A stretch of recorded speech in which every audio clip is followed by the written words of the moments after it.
golden arbor lies its head. It rests its light homely care.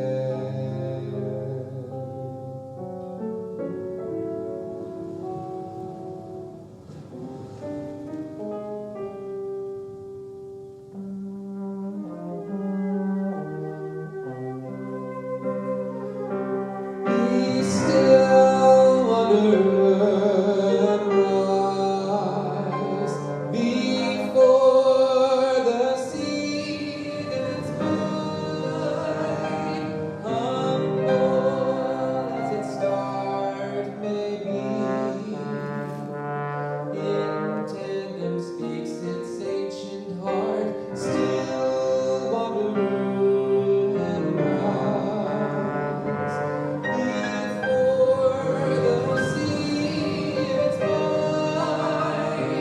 Take up humble sword to battle. In loyalty save thy father. Loyalty save thy father.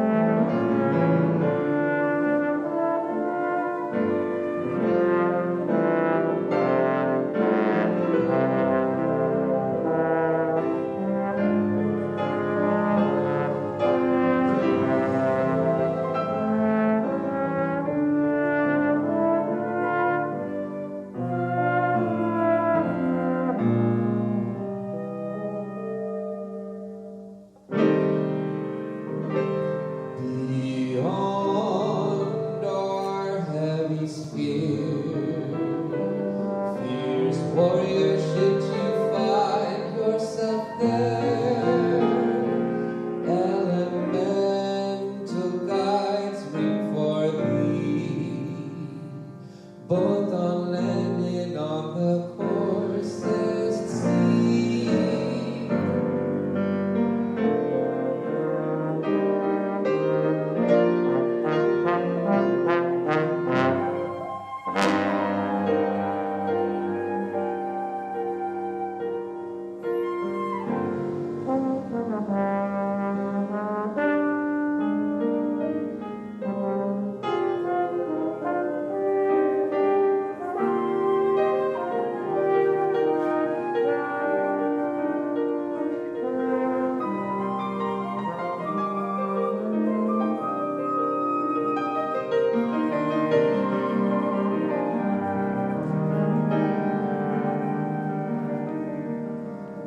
In tandem speaks your own heartbeat.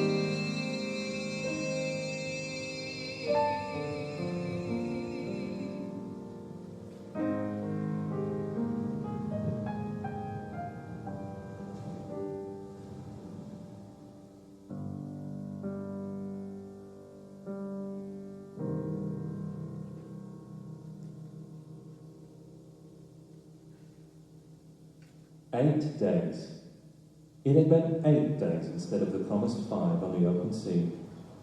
Abby lifted her face to the warm sun, her sweaty, achy fingers gripping the side of the ship.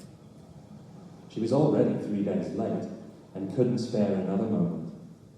She closed her eyes, took some deep breaths, and tried to remain calm. If she kept her eyes closed long enough, she could almost pretend the errant loudness of the ship slicing through the ocean was her feet, aligning on the cool forest floor behind her childhood home. With enough imagination, the incessant upward slashing of the water became the twigs she crushed under her feet, and the murmuring of the crew behind her, the sickly sweet fallen leaves that coated the muddy ground. Unfortunately for Abby, she never had much of an imagination. Abby turned, drawn out of her wistful musings by the captain saying, "Malcolm." she met his wide smile with a smaller one of her own, and breathed in the salt air on the light gust of wind that curled around her loose hair. 8 days on the open sea with 42 sailors. What could possibly go wrong? And not a day more, Dr. Blair. I just spoke with Captain O'Donnell and he says Betsy's good as new. Betsy? Beg your pardon, Dr. Blair. Betsy's the engine in the old Carrera Moon here. Yes, sorry. Engine issues have been fully resolved and that backup generator is well running like a thief in the night. Abby exhaled in relief, feeling the tightness in her chest, the ancient, unforgiving, all-consuming darkness, loosened its grip on her arm for just a moment. Soon. They would be back in the forest soon. As if summoned, the man of the hour, Captain O'Donnell, made his way towards Abby and Malcolm. He had an indecipherable face, marked by a deep scar that ran its way down his cheekbone and paused at the bottom of his jaw. All right, Abby. Abby stiffened her spine in response to his authority, sudden and alert. The captain nodded his greeting to Malcolm. Captain, how are you, sir? Is Stephen okay? He shifted, searching his large coat. Abby heard the clatter of metal, sure to be errant keys residing in his many pockets, amongst an unknown array of weapons. You want another smoke? Oh, no, I'm fine. I don't smoke. You know those things will kill you, right? Aye. So, what are you trying to find when you land? You make it sound as if there's not anything worth finding there. Something like that. So, I don't plan to find anything there. I plan to plant something. plan something. Yes, Stephen. The captain adjusted his weight, pulling another drag from his cigarette as he considered. Considered what? Abby didn't know. Then I suppose the question is, what are you planning to plant? It's complicated. Aren't most things? Abby shifted, uncomfortable in his searching, searing gaze. She wasn't sure how much she could trust him. There was something slightly unhinged in his grey eyes. A small flicker, an ember, a spark that made her feel he might understand. Or at the very least, not think she was crazy. I suppose most things are pretty complicated. This is certainly no exception. Well, I've got 4 cigarettes left to smoke. I'm sure that's more than enough time for your story. It would be enough for mine. Not enough time for mine, though. My daring mighty deeds would need at least a pack of cigarettes to be recounted in full, you know. And that would be the short version. He winked at Abby, throwing her a lazy smile. She rolled her eyes in response. Don't you have a large to-do list to get started on, Malcolm? Perhaps the one I gave you 10 minutes ago? Malcolm shrugged, pulling out a small journal and opening it to the page he had earmarked. He slowly moseyed to the other side of the quarterdeck, though he was still close enough to hear. Well, Abby, I've barely just lit this cigarette. Plenty of time for a tale. Abby inhaled through her nose, bit her bottom lip in thought. There was a part of her that refused to speak, that held her tongue captive and her thoughts close, as if even thinking too loud would give her away. But there was another part, a larger one, that begged to be seen, that pleaded to reveal exactly where she was going, and why she had to be there now.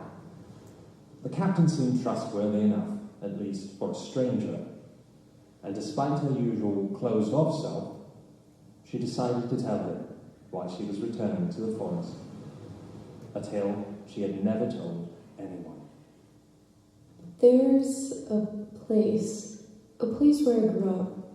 A weird sort of place, one that seems only halfway real, or at least only halfway understandable. guess that's where my story begins. The captain continued smoking, staring off into the waters, while Malcolm, still close by, coughed obnoxiously, his loud hacks purposely taunting the captain's smoking habit. At least keep your smoke westward, Cap.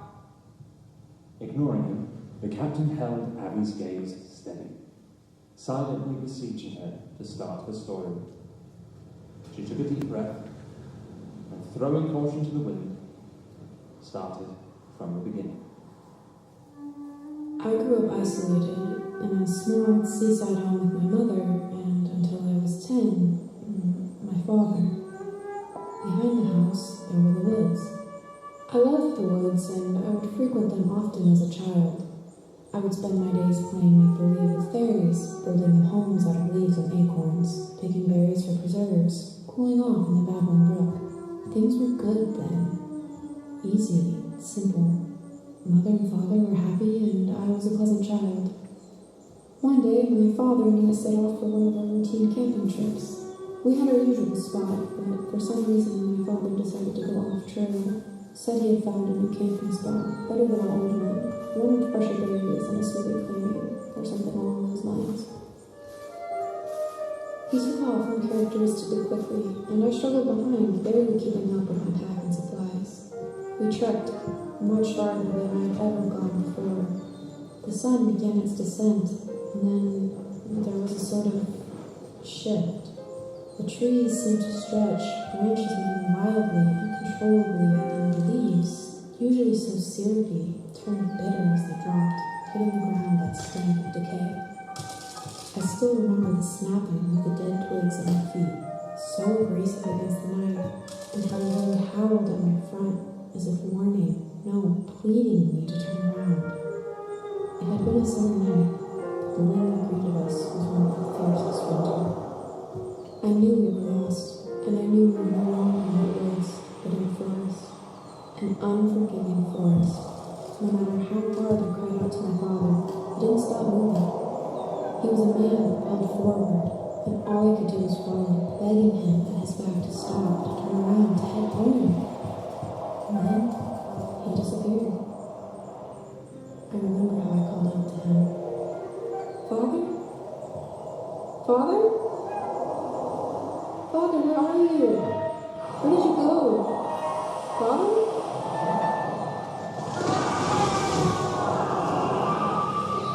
Dad, hang on.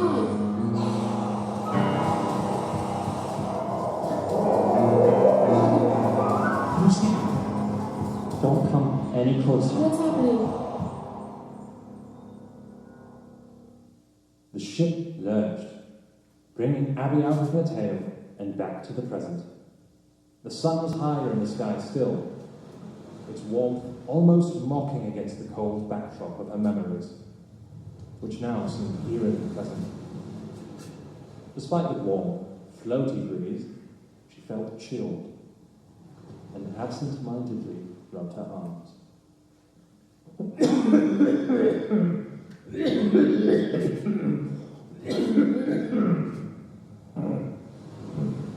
Goodness gracious me. Excuse me, Lucy. I told you those things would kill you. Add it to the list then. Do go on. What were you saying? Well, I didn't know it at the time, but I was seeing my father commit an unforgivable sin, and I was to be burdened with it. What do you mean by sin? It's hard to explain, and there is much I still don't know. But that night, my father stole from a tree. Stole from a tree? And what exactly so special about some tree? Believe me, it wasn't just some tree. This tree was magic. Abby felt her blood chill, and continuing her story, brought herself back to that night. I searched for hours for my father in that forest. I remember the soreness in my legs, the rawness of my throat, and how I thought if I screamed one more time, my breath would dissolve into itself before I could escape my lungs, as if my own breath was no longer my own.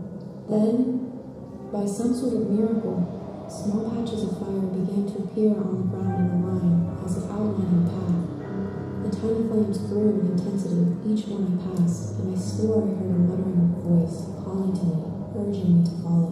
Loose, loose, it repeated incessantly, leading me, guiding me to something. My racing pulse grew louder and louder in my ears, and the sound of my heartbeat became even more deafening, more stifling, more unbearable until it was all consuming. I continued on, forcing my legs forward towards the flames until all at once they went out, and my heart stilled. And then, an inch away from collapsing to the ground, never to rise again, I saw him. My father was standing, no, swaying, in front of a giant yew tree. The tree glowed yellow, a stark contrast against the blackness of night, and it pulsated, its large trunk twisting and almost writhing. Its power, I've never felt anything like it. Everything in my bones shouted at me to leave, to run away, to tear my feet from the ground and run. And yet, whether by the earth's shattering fear or the love for my father, I rooted myself to the spot. And then, my father did the unthinkable. He reached his arm into the tree. I opened my mouth to scream, "No, Father, please, no, it is not for you!" And all that prevailed was a small, pathetic gust of breath. He reached into the tree, into its center, a thief standing before his expected glory, and with a mighty, sickening pull, he lifted the tree's head.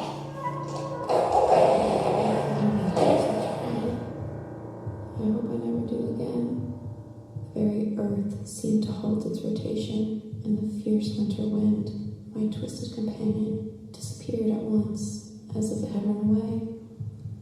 The tree's heart, yellow as the purest gold, pulsated in my father's hand. It glowed, and my father, silent as death, brought it to his face. His eyes went wide, and his face twisted rapidly, changing from despair to joy to anger and everything in between. At last, his face settled on terror, absolute terror. The heart, still pulsating, grew darker, darker, until the lively yellow it had once been was replaced by a deep blood red. The tree mutated in anxiety, and the obsidian night bowed down to crimson pain. The world, as red as suffering, watched with bated breath. And then my father began to scream. The tree reached out a moving branch like an arm, ensnaring my father's hand, twisting it, sickering twice like hell. My father continued to scream, a grown man petrified, rooted to his soul.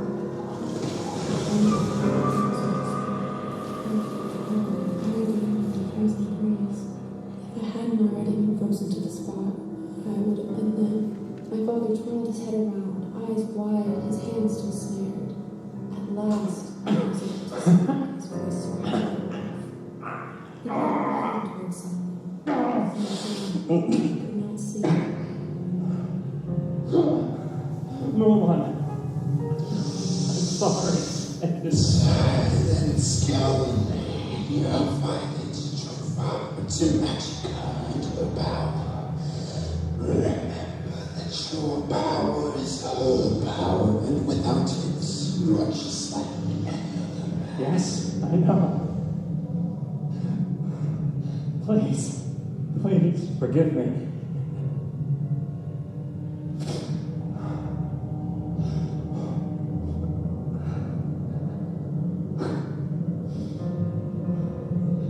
I renew my fealty to the great Magica, and to you, Mormuman, mighty Phantom Queen, please, I beg of you, please, spare me. Your words are moving, Calvin, spoken like a true silver tongue fox. Does this mean I can go free? No, of course not. Again and again, the trust are empty, and I am to blame for giving you before. And silver words fell short during cold. transgressions against nature, all oppressed, and that you thyself are condemned to eternal wandering. May both day have mercy on us. No. Please, spare me. I have a daughter and I have a wife. I can't leave them, please.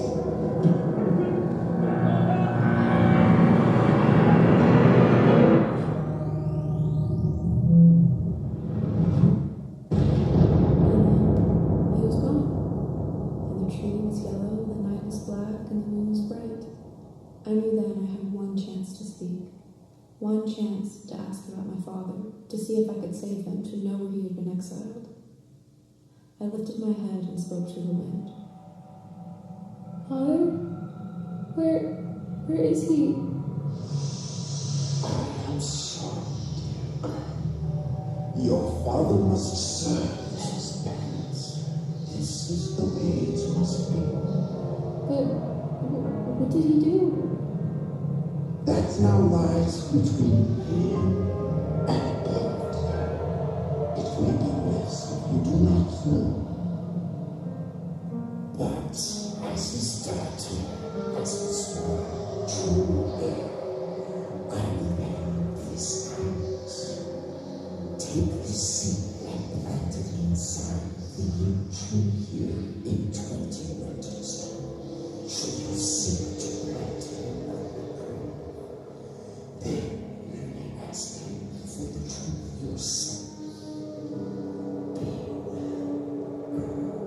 I watched, stupefied, as the glowing tree, back to yellow, faded into nothingness, until all that was left was an unassuming, uneven stump. It seemed like a cruel joke. A pathetic piece of wood was all that was left of my father. A pathetic piece of wood was all that was left of the night. I glanced around, but the voice seemed to be gone. Except, I looked down to my palm, the small seed seeming to emit its own orange light, almost like a small flame. Its size was that of a marble, though not perfectly round, it was jagged and rough. I brought it closer to my face and noted a swirling pattern in its center, similar to that of a snail's shell. Legs shaking, I closed my hand lightly around the coarse seed. My lungs heaved, and under the brightness of the full moon, all at once appeared a sharp, glinting smile right in front of me, carried on the wind. There was no accompanying face or form, but a floating smile, with gleaming teeth as sharp as daggers, was as clear and bright as the moon above. It grew, stretching itself wider and wider, impossibly so, and then the very wind itself seemed to speak through it, saying,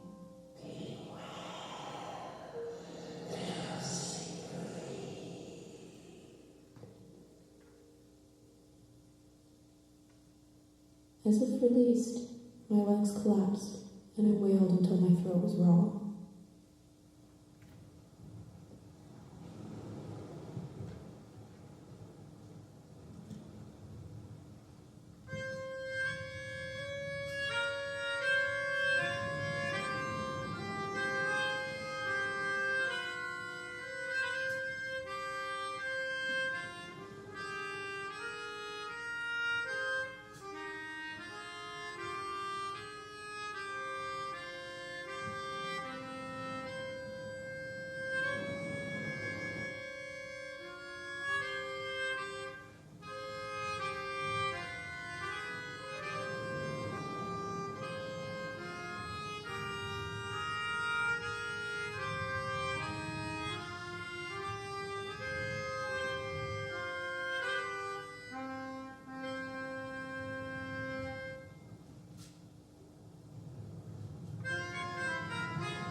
Ironically, it was the smell of cigarette smoke that cleared the fog floating in Abby's head. And she returned to the present, her legs shaking, her throat constricted. She gripped the side of the ship to try and find her balance. She'd never told her story out loud, and second to that night, It had never felt so real. Abby chanced to look at the captain, whose grey eyes were searching hers. Whatever he found in him seemed satisfactory, and he grunted, nodding and putting out another cigarette. Well, that's quite an experience, Abby. I know. You don't have to believe me. I've done as much research as I've been able to in these 20 years, and it's said that the heart of this tree was what first brought the knowledge of truth and evil into this world. It's a part of the reason, well, the main reason, I now have a doctorate in anthropology and ethical studies.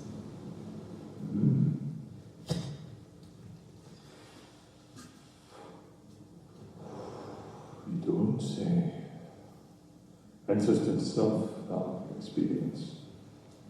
Abby was struck by the captain's usage of the word experience this time instead of tale or story. As mythical as her story seemed, could he actually believe her? She moved closer to him.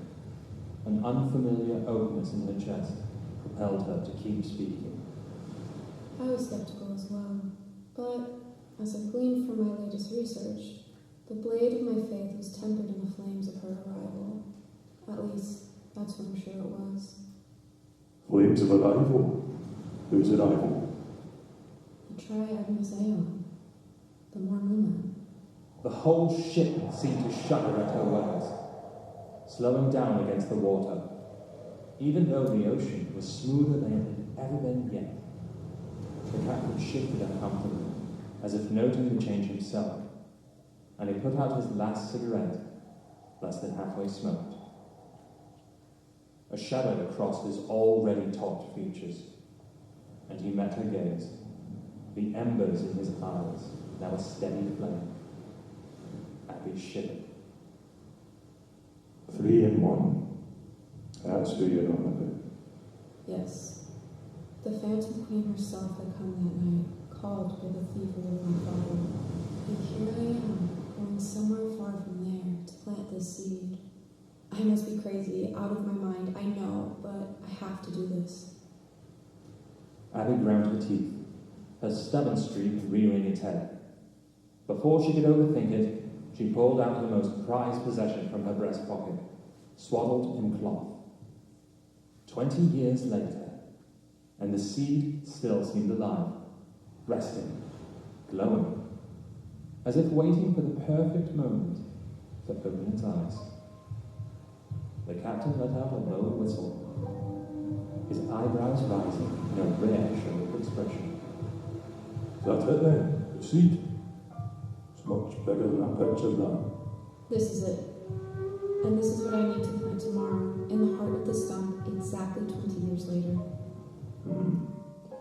Good thing we have a backup generator this time. Any extra fuel on board doesn't hurt either. We'll get you there in time. You'll see your father again. You can take back to the bank, Lucy Reed. Abby startled, having not noticed Malcolm's slow and steady creep back to her. He must have returned shortly after she began speaking about that night, but she had been too engrossed in the past to notice. There was something about him that seemed familiar, something that nudged at the back of her mind, something that... Well, would you look at that? It's already noon. Time for some lunch. How do you feel about a nice solid bowl of grill? This one's different from yesterday's, as it's even more stale and horrible. Chef's specialty. You ever get tired of hearing your own grating voice? No, sir, but I might if I had a scratchy, phlegm-filled throat like yours. Oh, it's a good thing I've found an extra pack in my pants pocket then. Just for you. Oh, and look at that, another to-do list in here as well. Wonderful. Whatever you say, Captain. Malcolm turned to Abby, his hands in his pockets and his signature lazy smile gracing his lips. He gestured with his head towards the door of the lower level of the ship, and the salty breeze was at her back again, swirling and lifting her hair, as if leading her downstairs.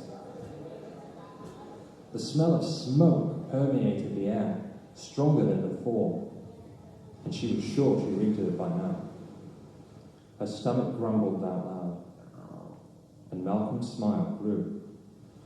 Come on, Dr. Blair, let's get some gruel. Leave the captain out here.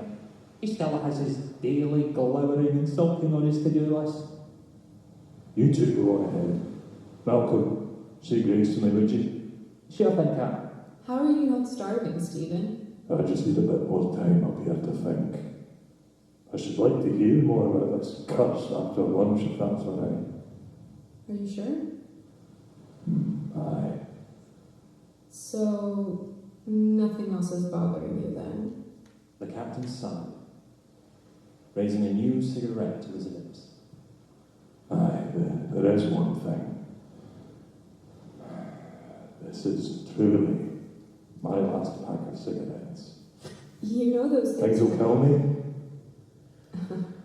See you in a bit, Stephen. Cheerio, Cap.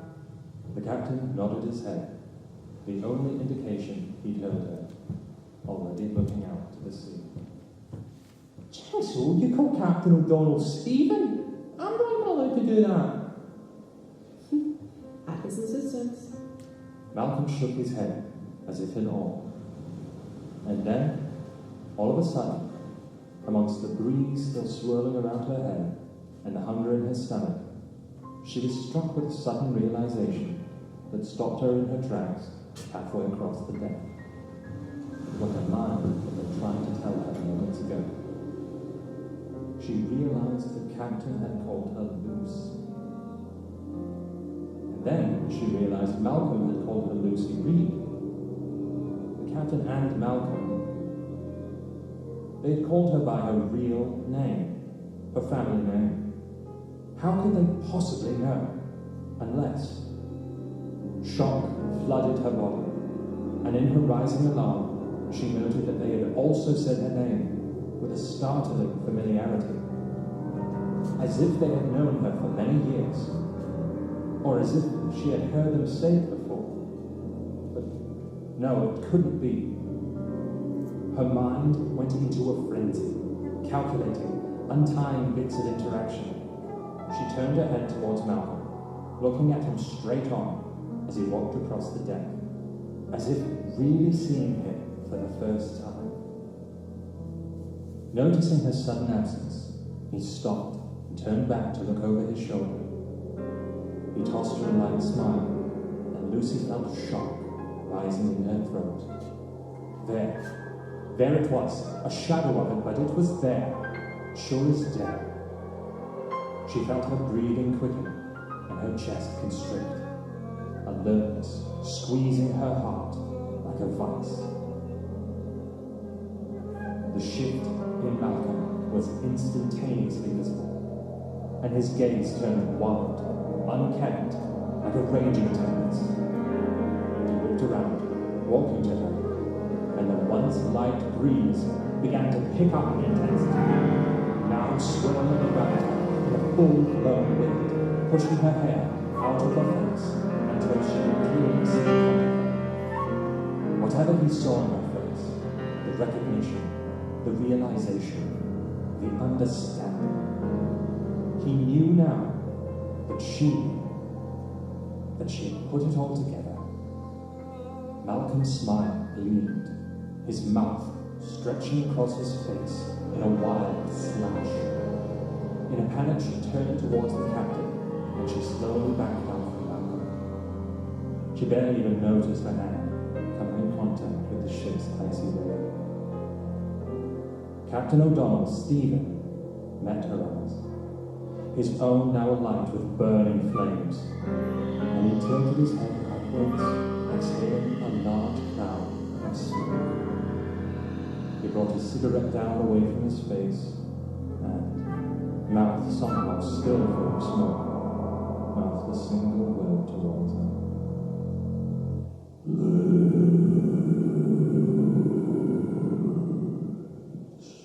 She began to hear a pulse, growing louder and louder by the minute. The sound of the heartbeat echoed against the steel-cold panic in her mind. Then Lucy realised the pulse she had heard that night hadn't been her own, no, not at all. It had been the trees. And now her breast pocket burned, finally coming alive. The seed pulsing in time with the heartbeat. No, she understood with dread. It was the heartbeat. Lucy was fully pressed against the ship's railing now, her hands frantically grasping at the dagger she had on her belt. She drew it shakily, quieting the logical part of her brain that told her that death was useless against fire and wind. As steadily as she could muster, she turned towards Malcolm and met his gaze. She was greeted with the same floating smile she had seen 20 years ago under the moon on Mysterium.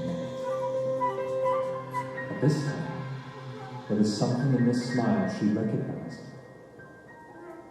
Was it possible Malcolm's wild, dangerous smile was good?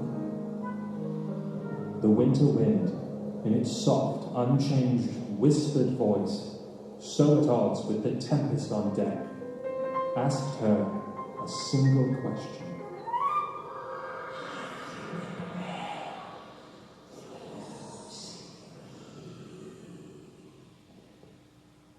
Knowing it was useless, Lucy sheathed her dagger. And she felt it would not be necessary. The wind had nearly stopped, except for a light, warm breeze that played gently with the ends of her hair.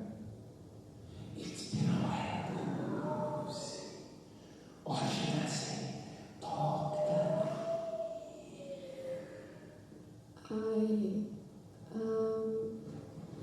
Yes, you're the winter wind? Wind of all citizens, not just winter. Right. And Stephen, the captain. At your service, please. Oh, you snuck up on me there, Captain. Stephen, Lewis, call me Stephen. Fire has a way of sneaking up on people. I see. Quite your friend was. We promised you a journey to your father, and we are nearly there. We spotted land 10 minutes ago. You look like you've just seen a ghost.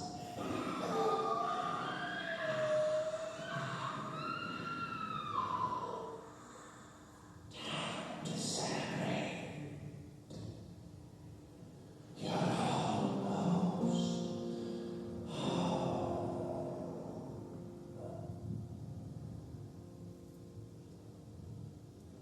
The sea was calm, and the ship sailed smoothly on the water, as if cutting through glass. Lucy, still shaken, turned her head over the railing and saw it at last. Home. Without thinking, she placed a hand over her heart and noticed her breast pocket. The one containing the seed was growing in warmth. She pulled it out, unveiling it through the cloth cover, and studied the seed as it beat steadily against her palm. Its heartbeat, beating in tandem with the sea, with the earth, with the sky, with the tree. Its power, its strength, its might, all connected, all encompassed, all residing in the palm of her hand. Now that she was finally here, after 20 years, she hesitated. What would she say to her father? What would he say to her? For the first time, she was afraid to do what her father had done.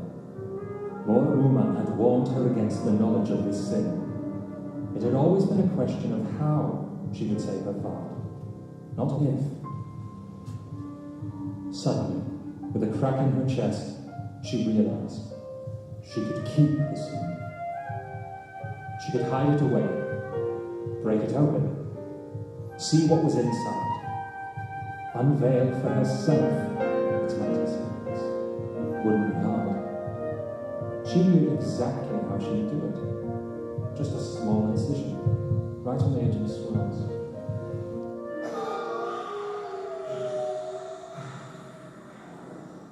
The winter wind's laughter pulled her out of her mind, and she quickly pocketed the seed. Home. She was almost home.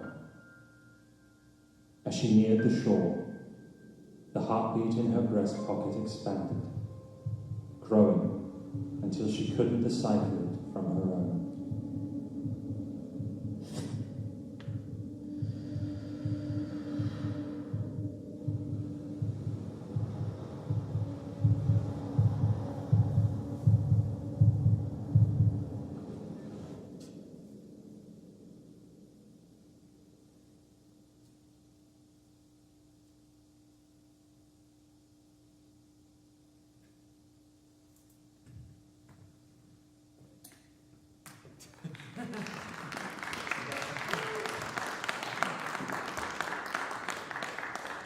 We're going to have a short intermission, about 5 or 6 minutes, and then we're going to do the next piece. So please stick around. Thank you.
his office door. He scratched his head, and he rubbed his eyes in a vain attempt to chase away the hangover plaguing him. The hangover was so bad his head felt swollen, inflated even, like a big balloon swelling up and ready to pop. He wondered if it was possible for a person to drink themselves into a concussion. It already felt like someone had hit him in the head with a bat, and the pounding on his office door was simply not helping. Higgins felt each fistfall of the person knocking on his door in the backs of his eyes. It felt like someone was sadistically thumping his eyeballs. Higgins decided to hold his breath and wait for the knocking to stop. After almost a full minute without the knocking so much as waning, Higgins exhaled and groaned. He decided that whoever was banging on his door must know that he was inside, because otherwise the person would have given up and gone away by now. He quickly scanned his desk to make sure a rogue bottle of booze wasn't lurking about amidst all the uncompleted paperwork, empty chip bags, and sandwich wrappers, and he slowly made his way to his office door. Higgins tried to angrily say, "What?" while pressing the door controls in what he hoped would be an aggressive display of authority. But instead, Higgins ended up hitting himself mid-swing on the foot with the edge of the door, prompting his "What?" to sound more like a "Whoa!" "Were you sleeping in here, son?" Higgins examined the man standing in his doorway before answering his disturbingly insightful question. Yellow name tag. Crap. That definitely meant administration. Black suit. Nice shoes. Crap. That likely meant important administration. Higgins did a quick cost-benefit analysis in his head and decided to answer respectfully. No, sir, I wasn't sleeping. I was transcribing a report, and I had to finish a sentence before I hit save. Can I help you? The man looked unconvinced at Higgins' response and flat out ignored Higgins' question. Sentence? Well, hell, son, I've been banging on your door for almost 3 minutes. You had time to finish an entire goddamn report. Do you know who I am? In his experience, Higgins found that whenever he was asked, "Do you know who I am?" the person asking would become incredibly offended and likely quite angry if he did not in fact know who they were. So he squinted to read the yellow ID tag hanging on the man's chest. The man noticed Higgins staring intently at his lanyard. "Oh, for God's sake, I'll save you the time. I'm a CFO, you moron." Higgins' head snapped up. "Oh, Mr. Telview, I am so sorry, sir. I didn't recognize you. I don't get many visitors down here, and I've only ever seen your picture in company brochures." Mr. Telview stared at Higgins. Higgins got the distinct impression Mr. Telview didn't like him. Higgins was 100% correct. "You've got a problem on your line, son." Higgins didn't even try to mask his confusion. "What? Do I have to repeat myself? You have a problem on your line, son."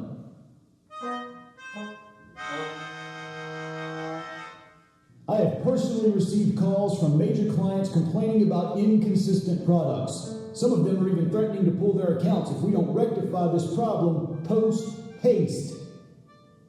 Higgins was confused. There was never anything wrong with the line. It was entirely automated and always ran smoothly, which is why he loved his job. There was never anyone around, and it was a great fit for his unique lack of skills and ambition. Are you sure the inconsistent products came from this floor, sir? Did they say what the problem with the product was?" "They said the product was inconsistent. That doesn't happen here. You understand me, son? We have sunk trillions and trillions into bringing this factory online to ensure that our product is consistently perfect every single time. Our company and its products are intergalactically known. We have clients in almost every system, son, and each unit of our product should be the same as the last. Perfect." Mr. Telview growled as he said perfect. Higgins smelled stale coffee and cigarettes on his breath. It made him kind of queasy. "Do I have to do your job for you, son? Here's what you do. Assemble a testing committee. Go unit to unit. Find out if any of the units are creating an inconsistent product. Simple trial and error." Higgins nodded his head in agreement. Yes, sir, that is exactly what I was thinking too. I bet you weren't thinking anything at all. Your job doesn't exactly necessitate it, Mr. Telview said as he shook his head in disgust at Higgins. but you better start figuring out how to think right this very minute. Mr. Telview spun on his heels, and as he strode away, he said over his shoulder, Because if you don't fix this, you are gone, son. For the next 2 days, Higgins worked feverishly. He avoided booze, he didn't come in late and leave early. He even stopped his post-lunch but pre-afternoon nap routine. But before he assembled a tasting committee, Higgins went robot by robot on the line all by himself. He asked each one to run a self-test, and he had them message their results to his office workstation. He examined each robot's report carefully, and after hours of poring over field after field of data, Higgins was beginning to become despondent at his lack of progress. He did find one anomaly, BR42. Its self-test report looked like all the rest, except for the purpose section. The data in that field didn't make sense, so Higgins decided to verbally question the robot. It took Higgins nearly 20 minutes to find the correct robot on the line. Other than the BR42 on its SKU code, all the robots looked exactly the same. BR42, stop working and address me, Higgins commanded. The robot pulled its articulating hands out of a big bowl and turned itself 180 degrees away from the work area to face Higgins. State your hardware number and OS version, replied the robot in its sing-songy metallic voice. Higgins never understood why the units had to be programmed to sound so damn cute. There was no need for it. OS version 5.03. It continued. Higgins checked the printout. Correct. BR42, the output for your system test contained anomalous data in the purpose field. State your purpose for verification. Higgins waited. The robot sat silent. Higgins looked at its readout panel. The robot was definitely functioning and should have promptly responded to his command. Higgins felt silly repeating himself. It wasn't like the robot was hard of hearing. Either it heard him or it didn't. 1 or 0. BR42, your system test contained anomalous data in the purpose field. State your purpose for verification. Higgins commanded a second time. Higgins could hear a soft hum.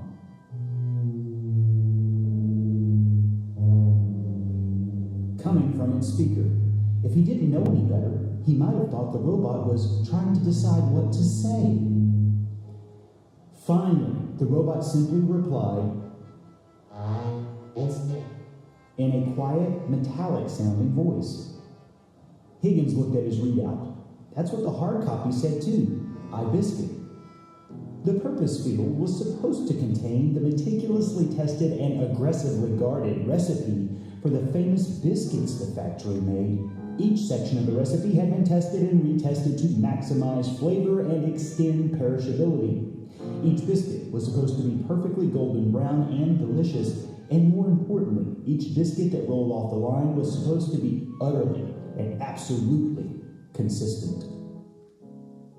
And here was a silly little robot that couldn't even articulate the recipe. Higgins felt sure this was the problem. BR42, please recite the recipe and procedure for making biscuits, and do so precisely. Leave nothing out.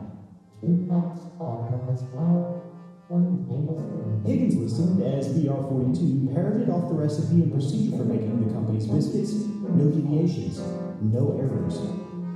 Higgins had just known this robot was the problem, but other than its weird little iBiscuit comment, it appeared to be functioning just fine. Higgins was annoyed. He was hoping to rectify this issue quickly without having to assemble a tasting committee. He didn't work well with humans. Or robots, if he was being perfectly honest with himself. Higgins just didn't work well, full stop. But he had accepted that about himself, so he felt content with it. But despite his trepidation at working with other people, Higgins created a testing committee, and over the course of the next 2 days, they set about trying to find the inconsistent product as he sat in his office, poring over field after field of data.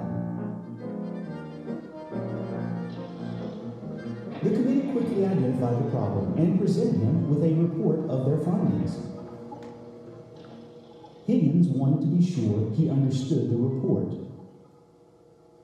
Okay, let me get this straight, Higgins said to the committee chairperson. You're telling me that BR-42 is making better biscuits than all the other units on the line? That doesn't even make sense. What do you mean better?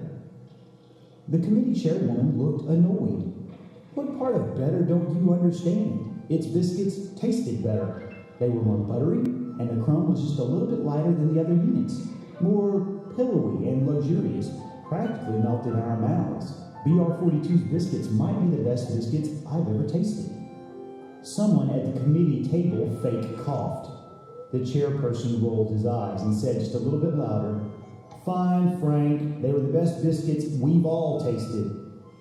She turned her attention back to Higgins, which means that all the other biscuits tasted slightly worse in comparison to BR-42's biscuits. That accounts for the reports of inconsistency you were getting. Higgins nodded. Yeah, I get it. The customers were tasting BR-42's biscuits and then getting disappointed that all of them didn't taste that good. I just don't understand how this could have happened. The robots are supposed to precisely follow the recipe. It's literally programmed into them. The chairperson shrugged. Dunno, I'm not a programmer, but at least you know which one isn't functioning properly. Higgins took his report into his office, fell back into his desk chair, and rummaged around in his desk drawers for his emergency flask. He knew he needed to call Mr. Telview, but talking to the man was so utterly unpleasant that Higgins wanted a little bit of liquid courage before he made the call.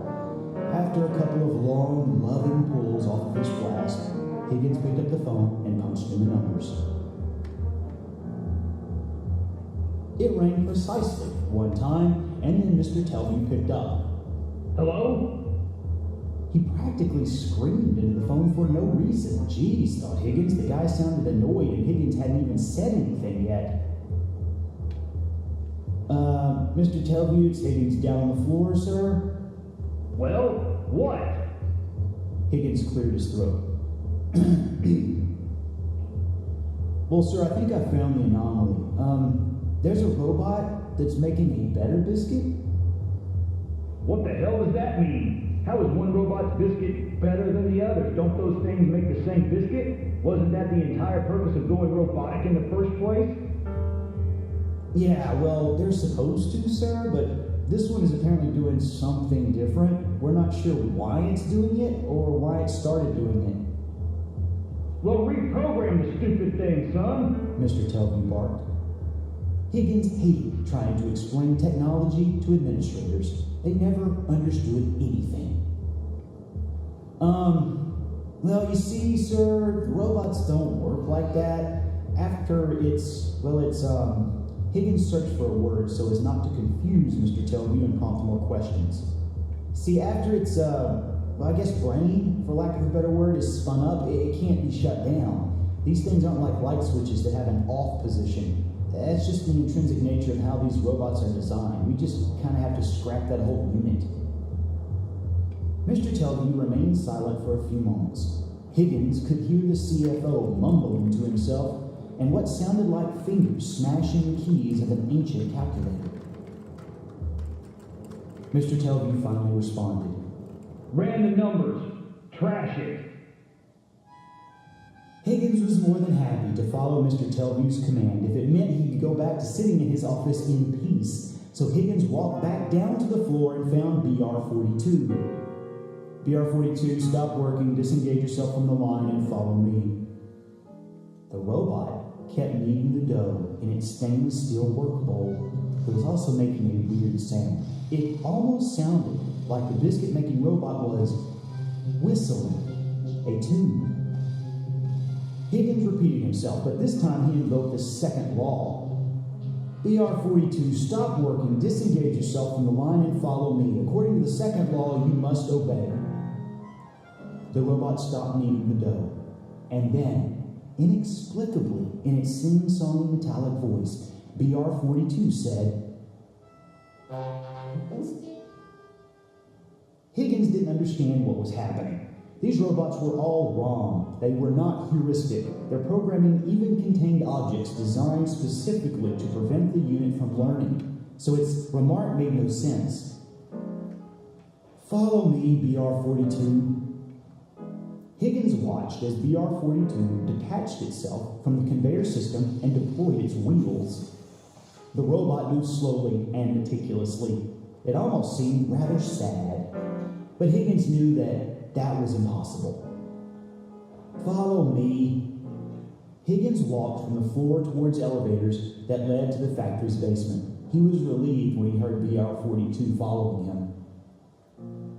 When they got to the basement area, Higgins walked over to the smelter, where the factory melted down scrap metal, which would eventually be made into new robots to work the line. The factory was 97% waste-free, and recycling was imperative to the company's bottom line. Higgins worried about the next part. He knew that BR-42 would try to protect its own existence, but he also knew that the robot could only protect its existence as long as doing so didn't injure a human or disobey a human's direct commands. Higgins hoped its programming wasn't totally borked. These things were strong, and he really didn't feel like getting a loader and forcing it into the molten metal. BR-42, place yourself into the smelter. I am giving you a direct order, which takes precedence over your existence. BR-42 did not move. Higgins sighed. He really disliked this robot. BR-42, place yourself in the smelter. BR-42 replied defiantly. Higgins stared at the robot. The robot stared back at Higgins. They stared at one another. "You're broken, BR-42. It said again. Higgins walked over to the robot. He grabbed it with both hands and started pushing it towards the smelter. "You're going in the damn pot," Higgins grumbled. The robot started to struggle. Higgins knew BR-42's programming wouldn't allow it to hurt him. "BR-42, you're hurting me. By struggling, you're hurting me," Higgins said quickly. Higgins felt the robot stop resisting him, and he pushed it toward the smelter as fast as he could. Suddenly, BR-42 let out a loud, shrill shriek. It screamed. Higgins jumped back. As soon as his hands left the robot, it started to move away from the smelter. Higgins quickly grabbed it, and it did stop. But as soon as Higgins resumed pushing, BR-42 started screaming again. It yelled repeatedly. Higgins gave it one final shove, and BR-42 went into the smelter, wheels and feet first.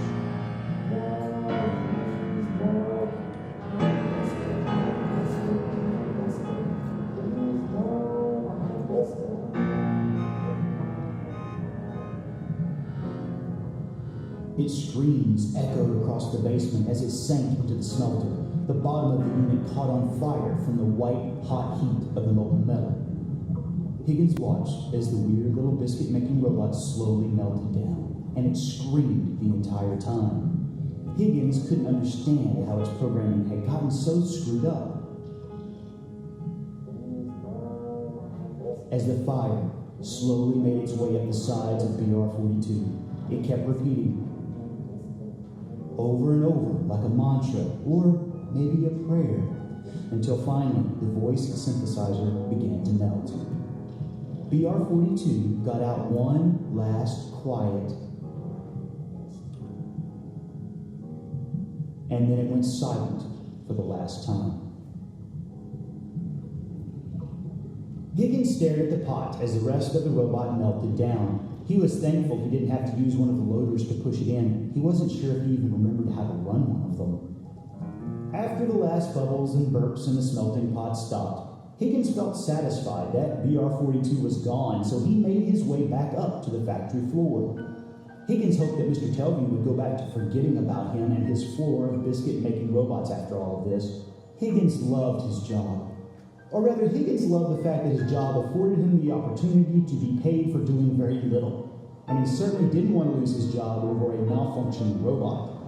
Higgins didn't even want to consider what could have happened if BR-42's malfunction was something that could have affected the other units. Higgins felt sure he would have been fired if more than one robot had been acting like BR-42.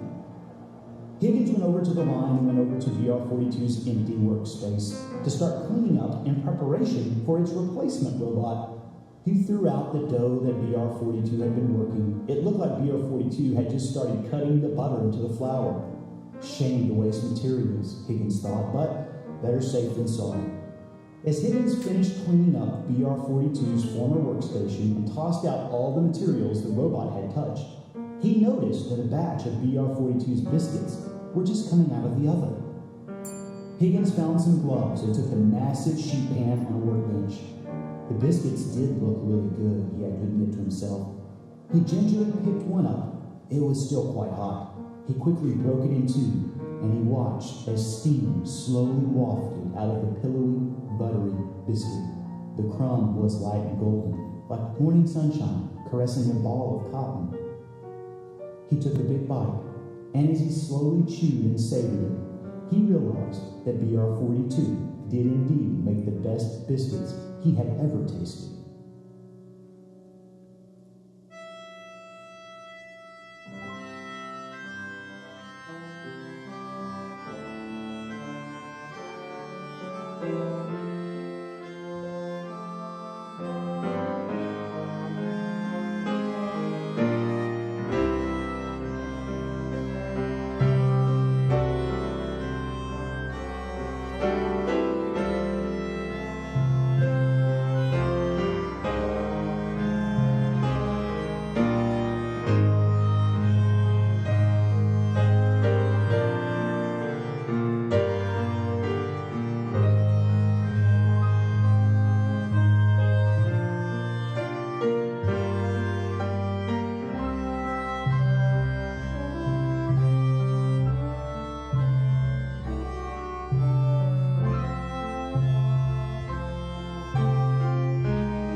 I'd like to mention that the person that wrote the last story we narrated, Mark Gifford's in the audience. So I want to give a hand to Mark. Yeah, thanks. Like Minded Lunatics. Thanks everyone for coming. Have a good night. Stay safe and warm and all that stuff. We'll see you. Thank you.